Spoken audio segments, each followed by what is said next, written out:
Donc aujourd'hui je prépare du pain pour le pique-nique. On vous emmène avec nous faire une balade. On est toujours en Grèce, à l'extrême sud-est du Péloponnèse, à côté de Poros.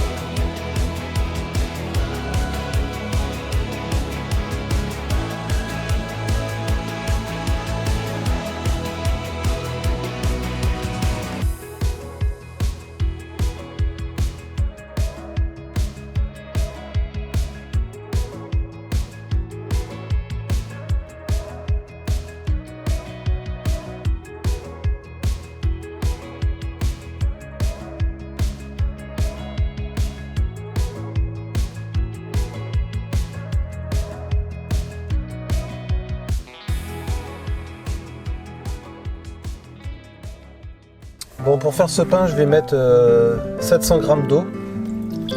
C'est un pain rapide, hein. Je le fais là et je le cuirai sur place pour le pique-nique. They say love is free, but it's more than you can see. It's a song, it's a melody, it's the beat of you and me. It takes more than words to know. It takes more than bills to show. Il faut que la pâte elle soit élastique.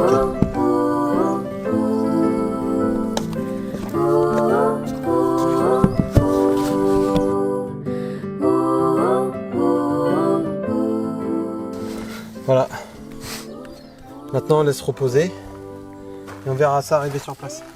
Nous on est par ici, du côté de Galatas, Poros. On va donc prendre cette route, on va longer la côte jusqu'à Thermisia et ensuite on partira dans la montagne jusqu'à Didyma.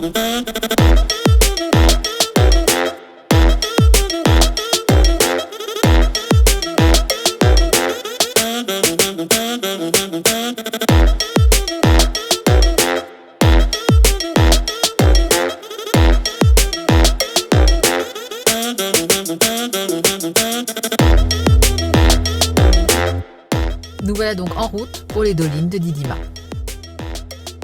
Les dolines, pour ceux qui ne le sauraient pas, comme moi jusqu'à il y a quelques jours, c'est un phénomène géologique naturel mais rare. Bon, ça y est, on est arrivé aux dolines. Donc là, on est juste à côté de la plus grande doline. Et en fait, elle a une forme d'amphithéâtre, on va aller voir ça après. Et c'est énorme en fait. Et celle-ci, on sait qu'elle a été habitée depuis la préhistoire. Il y a eu des fouilles et ils ont trouvé des outils en pierre. En tout cas, pour l'instant, on va pique-niquer et après, on ira balader.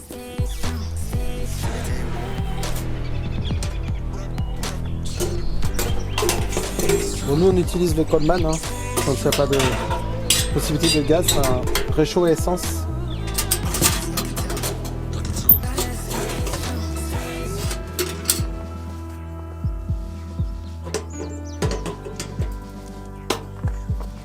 Du coup, il faut mettre de l'air dans le réservoir pour comprimer l'essence.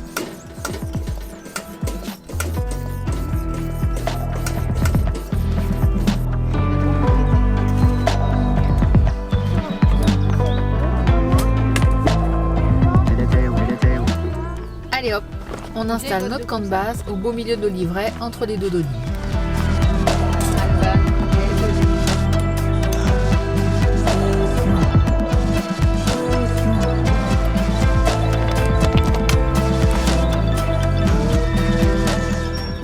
Au boulot. Il faut encore mettre la table, préparer les pâtons, les cuire, couper tous les ingrédients, faire revenir les oignons, préparer le tzatziki. L'avantage avec la famille nombreuse, c'est que si chacun s'y met, ça avance vite.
voilà le travail.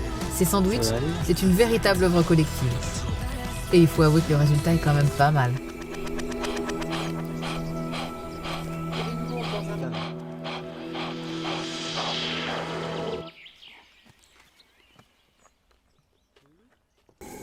Et là, il y a des gens qui se sont promenés, on les a vus arriver tout à l'heure. Déjà, on les a embêtés en fait parce qu'on est garé là où ils venaient se garer.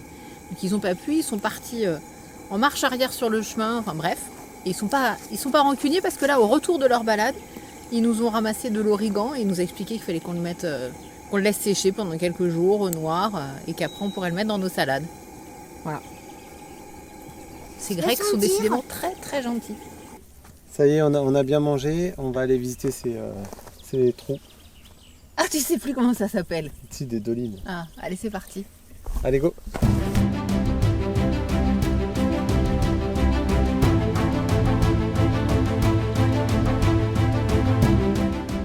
En passant un escalier creusé dans la roche, on accède à l'intérieur de la petite doline. Enfin, petite, elle mesure quand même à peu près 120 mètres de diamètre.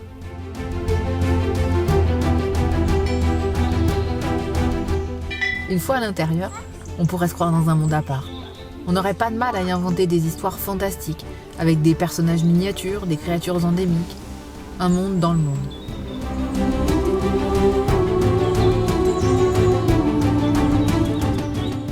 On aperçoit un peu partout des traces de l'érosion.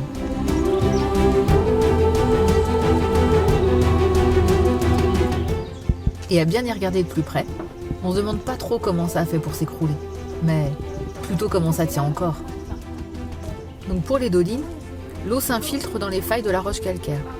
Au fur et à mesure, la roche se dissout, les failles s'agrandissent, l'eau s'infiltre de plus en plus, les failles s'agrandissent de plus en plus, jusqu'à ce que le sol finisse par s'effondrer. Mais la plupart du temps, ce phénomène est progressif. Pour l'anecdote, en anglais ça s'appelle sinkhole, c'est-à-dire trou d'évier.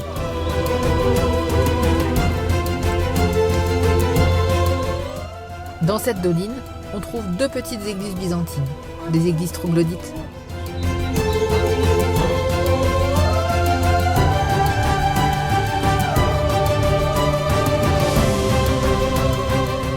Allez, et maintenant on va visiter la deuxième doline, la plus grande.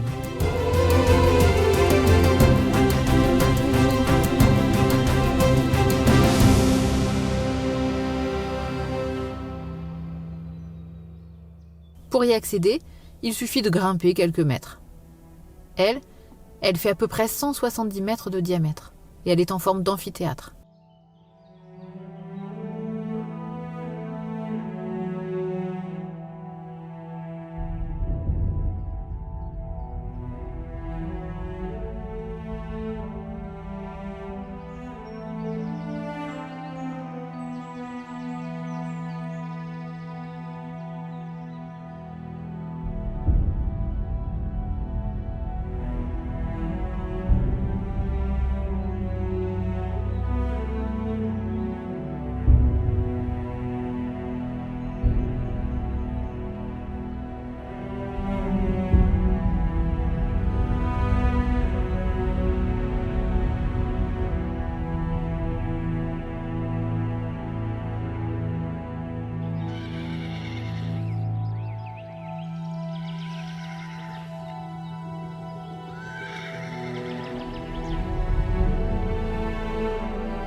À peine arrivé, on se rend compte que tous les bruits sont décuplés et on entend le bruit des ailes des oiseaux lorsqu'ils arrivent à la falaise.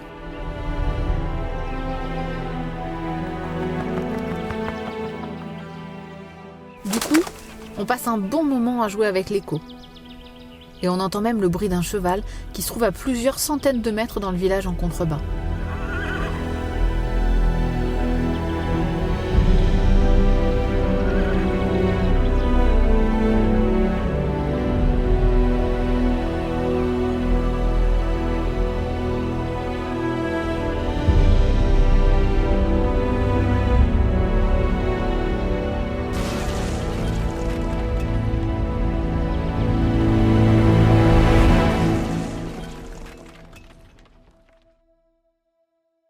Bon voilà, ça achève la vidéo, si j'ai réussi à la monter.